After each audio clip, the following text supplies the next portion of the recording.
자, 그럼 오늘 우리 달그락 마을방송 시즌4 첫 코너를 시작하겠습니다. 우리 히스토리 온에어인데요. 우리 군산 지역의 역사적으로 주요한 인물을 소개하고 군산 향토사에 대해서 청소년과 전문가가 함께 이야기 나누는 시간입니다. 우리 아리올 역사문화 문정현 대표님과 달그락에서 역사를 주제로 활동하고 있는 어스토리의 장시호 청소년이 함께 준비했습니다. 네, 저도 지난주에 그 방송해 주신 거 잘 들었는데요. 역사의 진심인 두 분의 조합이 정말 재미있고 흥미진진했습니다.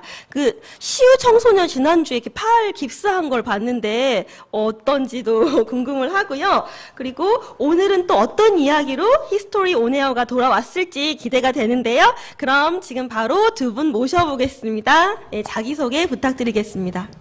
안녕하세요. 아리올 역사문화 대표 문정현입니다. 6월이 이제 하루 남았잖아요. 여러분들 6월 한 달 바쁘게 지내셨나요? 저도 좀 바쁘게 지냈어요. 저희 관광진흥과하고 저희가 군산역사문화 탐방 시티투어 코스를 개발했는데 첫 투어를 제가 담당을 했어요. 너무 만족도가 높아가지고 기분이 좋았고요. 그리고 이제 1924년 1월 6일에 전 김대중 대통령이 탄생했던 때거든요. 그래서 내년 1월 6일이면 100주년을 맞이해요. 그런데 우리 군산에 김대중 대통령의 사진을 많이 소지하고 계신 분이 있어서 100주년 기념으로 그 사진전 개막식 때도 가고 그랬습니다. 우리 시우의 6월은 어땠을까요? 네, 저는 이번 달에 개인적으로 이영춘 가옥을 다시 다녀왔는데요. 저번에 방송을 하고 다시 이영춘 가옥에 가니까 익숙하고 좋았던 것 같습니다. 그래도 여기서 제 팔에 대해서 걱정을 해주셨던 것 같은데 무사히 완치가 되었습니다. 자, 박수 주세요. 자, 그리고 또 요새 제가 시험 기간이잖아요. 기말고사를 준비하고 있는데 매일매일 밤까지 학원을 다니고 있습니다. 오늘도 방송을 위해서 학원에서 보충을 받기로 하고 시간을 빌어서 이쪽에 나왔습니다. 물론 토요일, 일요일까지 학원에 열심히 나가고 있습니다. 우리 모두 바쁜 일상을 보내고 있네요. 이렇게 바쁜 시간 중에도 지역 역사를 알아보고 또 나누는 시간은 정말 소중한 일 같아요. 이제 저희가 준비한 세 번째 히스토리 온 에어를 시작해 볼까요? 이번 달에 저희가 준비한 역사 이야기는 뭐죠? 네, 바로 손병선 선생님입니다. 손병선 선생님은 조선 말기 유학자로 애국운동을 펼치고 일제에 대응하여 자결한 운동가였습니다. 그의 순국은 많은 사람들의 항일 의지를 일깨우게 되었다는 평가를 받고 있다고 하는데요. 저희가 직접 다녀온 역사 현장의 영상을 먼저 보고 오겠습니다.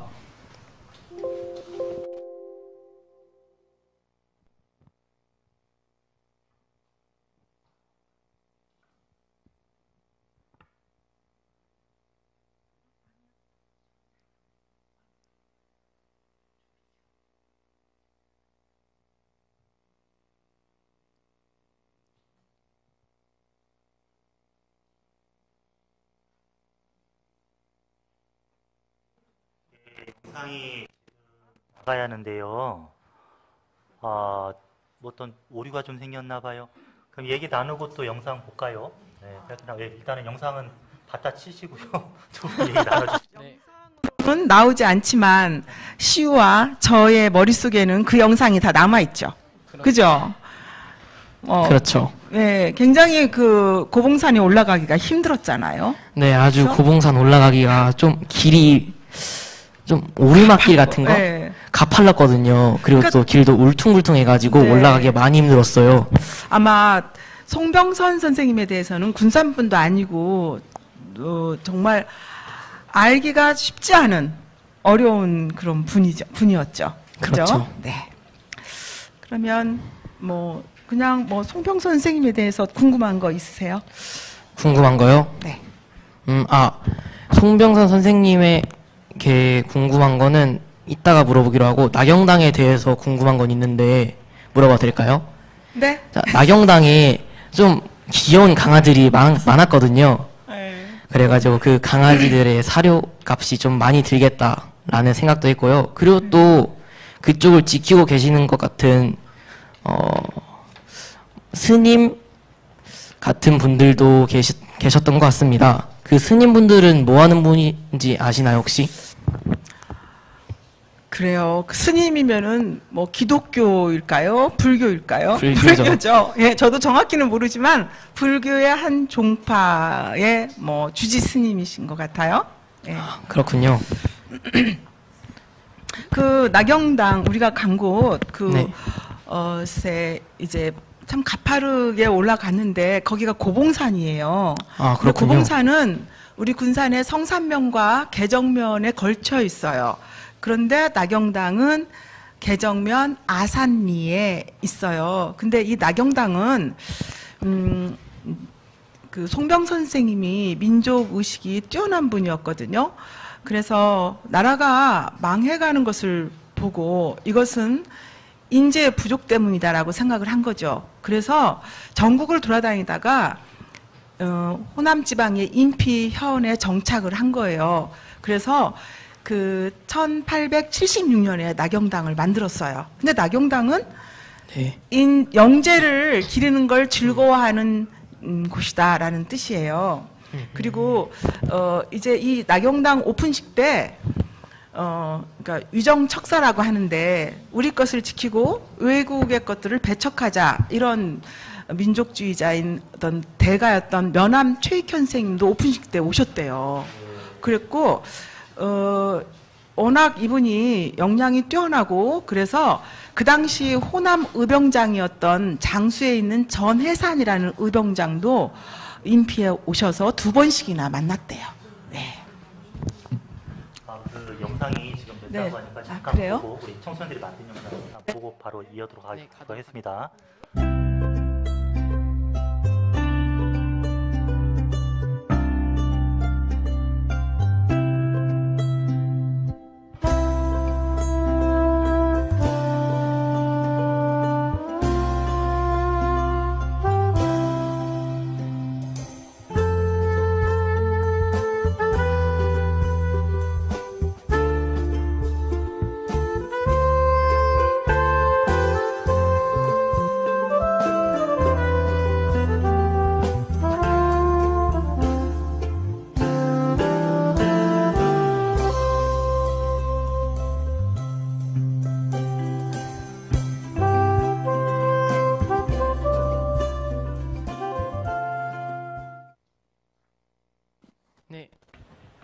네, 이번에 저희가 다녀온 곳은 나경당 송병선 선생님의 묘, 그리고 인피역입니다.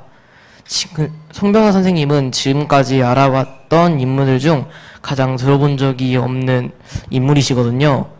그러니 저는 이 송병선 선생님에 대한 궁금증이 지금 많이 있습니다. 자, 먼저 저의 궁금증을 풀기 위한 첫 번째 질문입니다. 저희처럼 손병선이란 인물을 모르는 청소년과 시민들에게 손병선 선생님이 어떤 분이신지 소개해 주시면 감사하겠습니다. 네, 송병선 선생님께서는 조선 말기에 유학자셔요. 호는 연제이고요. 군산에서 출생하신 것이 아니라 대전 회덕에서 출생을 하셨어요. 그리고 성리학의 대가였던 송시열 선생님의 구대손이고요. 고종의 선생님이기도 했대요. 관리로 임명을 받았어도 거절하고 인재 양성을 위해서 우리나라 전국을 돌아다니다가 저희 인피현에 정착을 하셨거든요.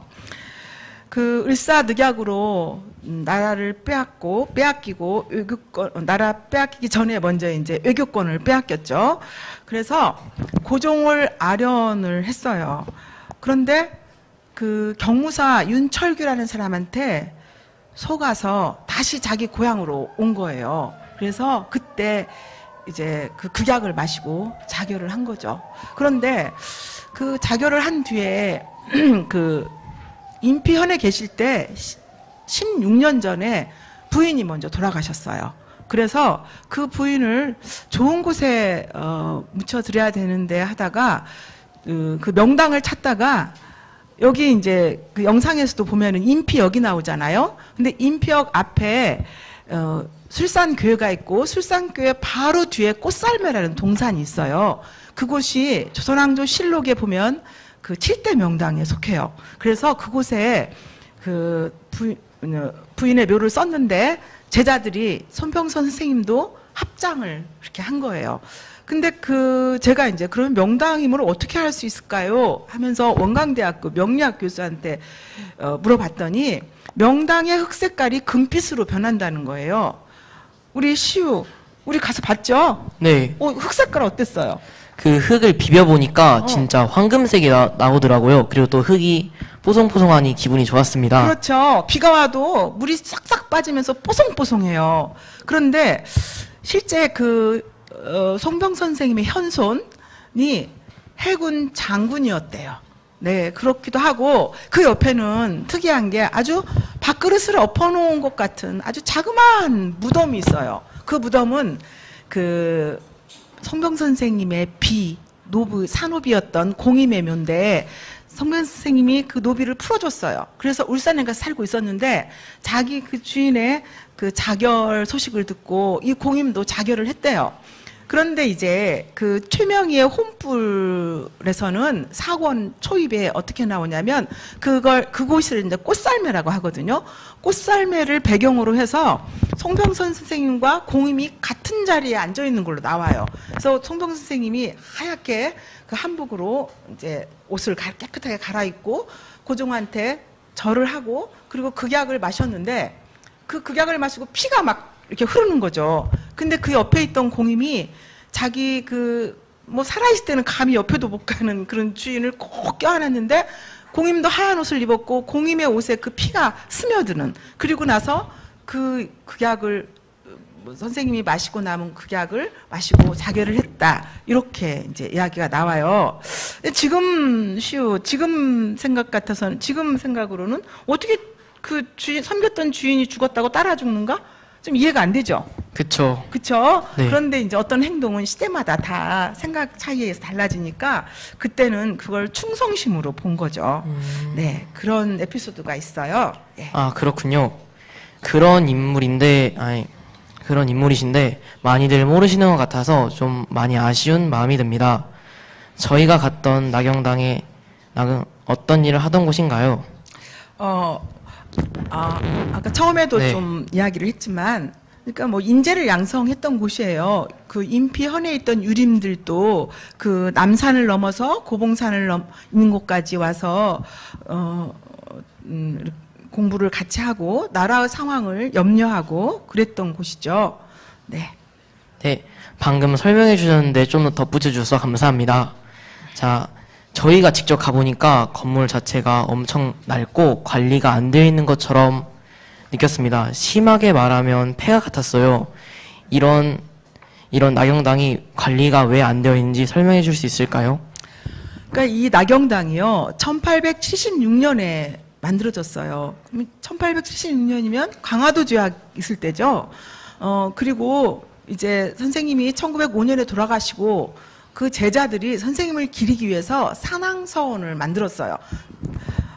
강학의 공간을 서원이라는 큰 이름하에 이제 제실을 세운 거죠.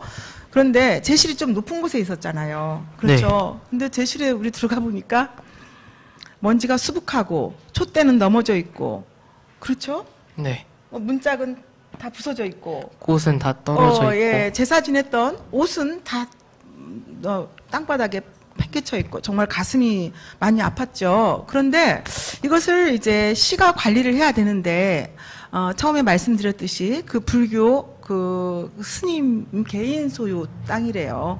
그래서 그걸 사기도 해야 되고, 근데 나름대로 그 스님도 그 낙영당이 아주 무너지지 않을 그걸 방지하기 위해서 유리창으로 이렇게 다 막아놨어요. 그 유리창만 걷고 그러면 건강한 건물이 나올 것 같아요. 네, 그런데 그 송미숙 의원을 중심으로 해서 시에서도 그걸 복원하기 위해서 노력 중인 것 같아요. 그런데 무엇보다도 지금 이렇게 달그락 방송에서 송병선 선생님에 대해서 이렇게 이야기하는 것처럼 시민들이 더 많이 관심을 가질 때 관도 함께해서 이것을 문화재까지 이렇게 올릴 수 있지 않을까 생각을 합니다. 아, 그렇군요. 자, 다음 질문으로는 앞에서 잠시 소개드렸듯이 송병선 선생님께서는 자결로 많은 사람들의 항일 의지를 일깨워주신 분입니다. 자, 송변 선생님이 돌아가시면서 남기신 유언 같은 말이 있을까요? 글쎄요. 유언은 돌아가시기 전에 유언을 뭐 직전에 하신 건 아니고요.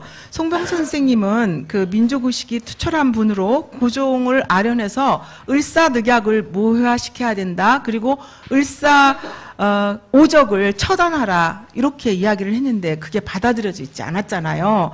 그래서 결국 그 자결로 본인의 의사 표명을 한 거나 마찬가지인데 그 당시는 아니지만 1945년에 우리가 주권을 찾았죠. 그리고 지금 달그락 마을 방송에서 송병선 선생님에 대한 삶의 태도와 정신에 대해서 생각해보고 있는 것이 자결의 의미를 조금이라도 찾는 거라고 생각이 듭니다. 네. 아, 그렇군요. 저 같은 경우에는 이제 항일 의지를 가지고 있어도 사약을 4번 먹는다? 그런 건 불가능할 것 같거든요. 그러니까 손병 선생님께서 매우 훌륭하신 분이다라고 다시 한 번 더 머리에 각인이 되네요. 네. 자, 5번째 질문은 잠시만요. 5번째 질문은 역사랑 관련되면 다 문화재라고 저는 생각이 들었거든요. 근데 나경당이 문화재가 되면서 나경당이 문화재가 아니고 라고 들었어요. 만약에 나경당이 문화재가 되면 송병선 선생님의 몇 가지 함께 관리가 되는지 물어보고 싶습니다. 그렇죠. 그 고봉산에 있는 나경당과 그 술상 꽃살매에 있는 묘지도 아주 깔끔하게 정리가 되겠죠. 관리되고. 그런데 제가 지난 6월에 그 2번에 걸쳐서 익산보훈청에서 군산에 있는 6.25 관련된 보훈시설을 답사하러 온 학생들 투어를 안내한 적이 있어요. 그런데 저희도 모르고 있지만 군산에 그 보훈시설이 많다는 거예요. 보훈이라는 것은 애국지사를 기리기 위한 거잖아요. 그런데 그래서 어떻게 코스를 돌았냐면 그 군산 중회를 갔어요. 군산 중회는 보훈탑이 있거든요. 근데 그 6.25 때 학도병들이 27,700명이 참여를 했는데 그 중에서 군산 중이 가장 많은 200명이 자원을 했어요. 그리고 희생자도 97명이나 났어요. 그리고 또 저도 그걸 해설하기 위해서 공부하는 중에 알았는데 우리 군산 얼명산에 가보면 해병대 전적비가 있거든요. 근데 이 전적비가 1위 장항 군산 해병대 그 전투에서 첫 번째 승리를 한 거예요. 그래서 그 후에 낙동강 전투, 인천 상륙작전 기세를 모아서 계속 밀어붙일 수가 있었어요. 그리고 그 서초등학교 운동장은 해병대 기지대가 있었던 곳이래요. 그렇죠. 또 우리 군산은 호남 최초의 3.1운동이 일어난 곳이기도 하잖아요. 그래서 저는 이제 송병성 선생님의 그 꽃살매나 산왕서원이 문화재가 된다면 정말 이런 보훈시설들을 코스로 답사를 하면서 그 어린 미래 세대에게는 민주 시민을 양성하는 그런 교육적 자료로 활용할 수 있고요. 정말 전국 어디에다 놔놔도 훌륭한 그런 문화재가 될 걸로 봅니다. 네, 그럼 마지막으로 송변선 선생님을 한 문장으로 표현하고 싶다면 어떻게 표현하실 건가요? 저는 송병선 선생님은 꺼지지 않는 불씨다라고 표현하고 싶어요. 돌아가신 지 118년이 지난 지금도 송병선 선생님의 애국심을 생각하면 우리에게도 나라를 생각하는 마음이 일어나잖아요. 시호 생각은 어떻게 송병선 선생님을 한마디로 표현하고 싶어요? 네, 저는 송변선 선생님을 한 마리의 맹수 같은 사람이라고 이야기하고 싶습니다. 왜냐하면 맹수도 한 번 물은 사냥감을 놓지 않는다는 특징이 있거든요. 손병선 선생님도 항일 의지를 하겠다라는 의지를 마지막까지 포기하지 않고 놓지 않았기 때문에 한 마리의 맹수 같다고 저는 표현을 하였습니다. 저도 오늘 송병선 선생님에 대해서 더 많이 알게 되었습니다. 군산의 일제강점기의 모습도 더 많이 알게 되었고요. 그 역사와 흔적들을 잊지 않고 더 잘 지켜가야겠다는 생각을 오늘 다시 한 번 더 생각해 봅니다. 정말 이번 달은 유독 잊혀져가는 역사에 대한 소중함을 많이 생각해 보는 달이었어요. 뭐든 기억이 되어야 그 다음으로 나갈 수 있으니까 우리 모두 이렇게 애국하면서 희생했던 분들을 잊지 말았으면 합니다. 다음 달 인물도 많이 궁금하시죠? 네, 마무리하기 전에 조그만 힌트 좀 주실 수 있으세요? 네. 다음 분은 여성이시고 동시대에 함께 있던 사람은 여기까지 스포를 하도록 하겠습니다. 자. 최대의 동안이에요. 세계적인 동안. 그래요? 네. 네, 알겠습니다. 자, 여기까지 하겠습니다. 다음 방송도 많이 기대해 주세요. 자, 그럼 같이 인사해 볼까요? 하나, 둘, 셋. 다음 달에도 함께해요. 네. 예, 고맙습니다. 감사합니다. 자, 우리 잊혀져가는 역사의 소중함. 대표님 다 가리고 하셨어요. 카메라. 괜찮습니다. 아름다우신 분이셔서. 네. 자, 저희 지금 여기 스튜디오 활용하는 달그락 공간 잘 모르시죠? 여기 시청자분들은. 사실 여기 하여튼 그렇게 되어 있어요. 자, 우리 잊혀져가는 우리 그 역사에 대한 부분들, 그 역사가 기억되어야지 다음으로 나아간다. 이 말씀도 좀 많이 공감이 되는 것 같습니다. 네, 저도 송병선님 잘 몰랐었는데 오늘 정말 저도 이렇게 마음에서 뭉클한 그런 순간이 있었던 것 같고 앞으로 기억을 깊게 할 수 있을 것 같습니다. 그리고 다음 달에는 그 여성분이 나오신다고 하니까 누군지 정말 궁금하고요. 네, 동안이라는 힌트를 주셨는데 저도 한 달간 열심히 생각해 보도록 하겠습니다. 네.